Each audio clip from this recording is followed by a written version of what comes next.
हमें air independent propulsion के बारे में बताइए, ये क्या टेक्नोलॉजी है जो हंगू आबदोस को भारतीय P-75 स्कॉर्पियन से मुमताज करती है? शुक्रिया। एयर इंडिपेंडेंट प्रोपल्शन सिस्टम ये एक सिस्टम है, ये एक टेक्नोलॉजी है जो दुनिया भर की डीजल इलेक्ट्रिक सबमरीन में लग सकती है। और जितनी मॉडर्न सबमरीन मैदान में आ रही हैं दुनिया भर में, उनमें ये एयर इंडिपेंडेंट प्रोपल्शन सिस्टम लगा हुआ है। ये क्या करता है? ये इंतहाई ज़रूरी चीज़ है सबमरीन वॉरफेयर के लिए। यानी जिन मुल्कों के पास सबमरीन है वो उसको चलाना जानते हैं। एक बड़ी ज़बरदस्त बात यह है कि इस पूरे खित्ते में, यानी इंडिया, पाकिस्तान, बांग्लादेश, ईरान, ये पूरे हमारे जो सब कॉन्टिनेंट में नेवीज़ हैं, इन सब में पाकिस्तान नेवी सबसे पुरानी और सबसे सीजन्ड और सबसे एक्सपीरियंस सबमरीन की वॉरफेयर की नेवी है, जिसने इस सबमरीन को 1964 में हासिल किया और उस वक्त से डेवलपमेंट होती गई।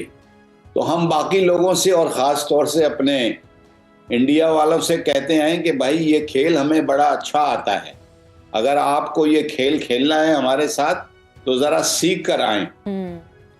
वो मैं इसलिए कहता हूं कि पिछले 5 सालों में 3 दफ़ा इंडिया की सबमरीन हमारे इलाके में आई, इंटेलिजेंस के लिए आई या और किसी बुरे अज़ाइम से यहाँ हमारे करीब पानियों में आई, लेकिन हमने उसको डिटेक्ट कर लिया। ये बात साबित होती है कि हमारी सबमरीन सर्विस में क्वालिफिकेशन और जो टेक्नोलॉजी है और जो ट्रेनिंग है वो इस पूरे खित्ते में सबसे अच्छी है। अच्छा, ट्रेनिंग अब AIP का जो आपका सवाल है वो ये सुन लीजिए आप कि 2 तरह की सबमरीन होती हैं दुनिया में। यानी उनका प्रोपल्शन सिस्टम जो चलाता है सबमरीन को 2 तरह की होती हैं। एक डीजल इलेक्ट्रिक, यानी उनकी पावर, उसको चलाने की पावर बैटरी से और डीजल से आती है। जब सरफेस पे होती हैं तो डीजल पे चलती हैं, और जब अंदर पानी के अंदर चलती हैं, अंडर वाटर चलती हैं, तो वो बैटरीज पे चलती हैं, इलेक्ट्रिक पे।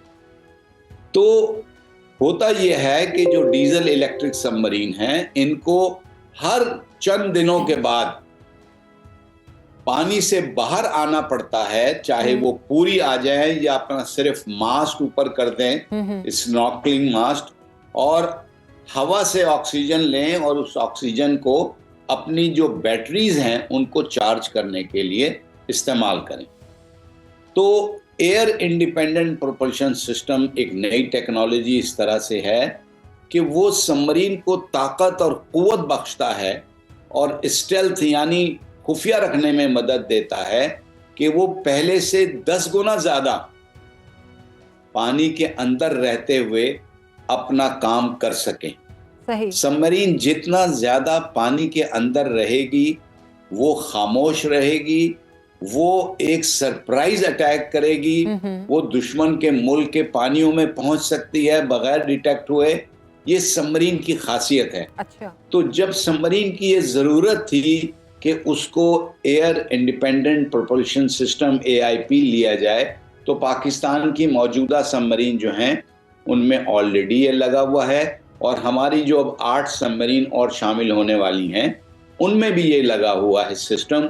ये नई टेक्नोलॉजी है जिसकी बदौलत ये सबमरीन जो हैं वो ज़्यादा देर तक पानी के अंदर छुपी रह सकती हैं। उनको ज़रूरत नहीं है कि वो जल्दी जल्दी पानी के ऊपर आए, क्योंकि खौफ ये है किसी भी सबमरीन वाले का कि भाई अगर पानी के ऊपर आए तो दुश्मन का हवाई जहाज़, दुश्मन के शिप्स, दुश्मन की सबमरीन उसको डिटेक्ट कर लेंगे। और अगर एक दफ़ा ये निशानदेही हो गई किसी भी दुनिया में किसी सबमरीन की कि भाई यहाँ पर फलानी सबमरीन मौजूद है, तो उसके बचने के चांसेस तकरीबन 0 हो जाते हैं। बिल्कुल ठीक कहा आपने। अच्छा, बुहेरा हिंद की अगर हम बात करें तो वहाँ पर 11 भारतीय आबदोजों की मौजूदगी के हवाले से भारतीय वज़ीर दिफा का ये कहना है कि बहरे ओकियानूस की अहमियत अब बुहेरा हिंद में मुंतकिल हो चुकी है।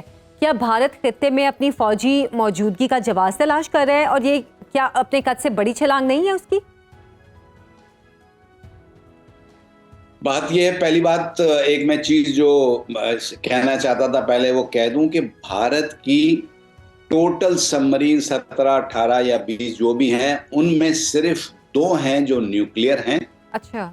और बाकी इवन मॉडर्न तरीन सबमरीन्स हैं उनकी जो उन्होंने रिसेंटली लॉन्च की हैं, उनमें किसी में AIP सिस्टम नहीं है। अच्छा। इस लिहाज से पाकिस्तान नेवी को, क्योंकि उनकी सबमरीन जो अभी हैं और जो बन रही हैं वो सब AIP सिस्टम के साथ होंगी, तो इसमें हमें बहुत बड़ी एज है, बहुत बड़ा फायदा है। और ये फायदा हमारे तजुर्बे का भी है कि हम इस पूरे इलाके में सबसे पुराने सबमरीन चलाने वाले लोग हैं। अब जहां तक आपकी बात हुई कि वो जवाब तलाश कर रहा है, देखिए, और आपने ये बहिर अरब और बहिर ओकियानूस की बात की, बात ये है कि फ्यूचर जो है मैरीटाइम का वो है इंडो पैसिफिक में। इंडो पैसिफिक ओशन जो है वो इंडियन ओशन और पैसिफिक ओशन का एक मजमुआ है। इसके गिर्द जितने कंट्रीज हैं, from Australia up north America तक, ये तमाम के तमाम इलाका अपने कुदरती ज़खायर से माला माल है। इसके ऑयल एंड गैस रिजर्व दुनिया में सबसे ज़्यादा हैं। इसी पूरे खित्ते में, यानी पैसिफिक ओशन और इंडियन ओशन में मिला के, जो बहुत बड़े बड़े चोक पॉइंट्स हैं, जो हम कहते हैं कि आबी गुजरगाहें हैं, इंतहाई अहम हैं मगर बहुत तंग हैं, लेकिन गुजरना पड़ता है। जैसे स्ट्रेट ऑफ मलाका है, जैसे सुंदा स्ट्रेट है, जैसे बाबुल मंदब है, जैसे हमारे घर के करीब यहाँ पर पर्शियन गल्फ में है, तो सुइस कैनाल है। ये तमाम बड़े बड़े जो गुजरगाहें हैं, जो चोक पॉइंट्स हैं, वो इसी इलाके में आते हैं। तो इस इलाके की अहमियत चूंकि बहुत बड़ी बढ़ गई है, from Atlantic to Indo Pacific, आपकी बात दुरुस्त है। तो इसीलिए हर खिलाड़ी यहाँ पर जो है वो अपना एक रोल प्ले करना चाहता है। मसलन इंडिया जो है वो इंडियन ओशन में ज़्यादा है, लेकिन वो सेंट्रल और वेस्टर्न पैसिफिक रीजन में भी वहाँ ऑपरेट कर रहा है। और वो उसको अमेरिका की आशीर्वाद भी है कि भाई उनके भी इंटरेस्ट में है कि वो जो इंडिया है वो पैसिफिक ओशन में भी आए, क्योंकि उनके जो सोच है वो इंडिया की वो एग्रेसिव है, वो ग्लोबल है और वो बहुत बड़ी है उनकी नेवी। अच्छा सर, एक और भी यहाँ पर सवाल अगर पाकिस्तान बहरिया के हम किरदार के हवाले से करना चाह रहे हैं कि पाकिस्तानी बहरिया कम वसाइल के बावजूद बहरा अरब में एक मजबूत नेवल फोर्स के तौर पे खुद को मनवाने में कामयाब हुई है। मुल्की बहरी फौज बिलाशुबा भारत के मुकाबले में तो काफ़ी एडवांस है, लेकिन आप आलमी कैटेगरी में से कहाँ देखते हैं? देखिए, 1947 से लेके अब तक हमारी और उनकी जो रेशो है, ओवरऑल रेशो ऑफ नेवीज 1:4 की है। वो 4 टाइम्स बड़ी हैं और अब शायद 5 गुना बड़ी हो गई हों।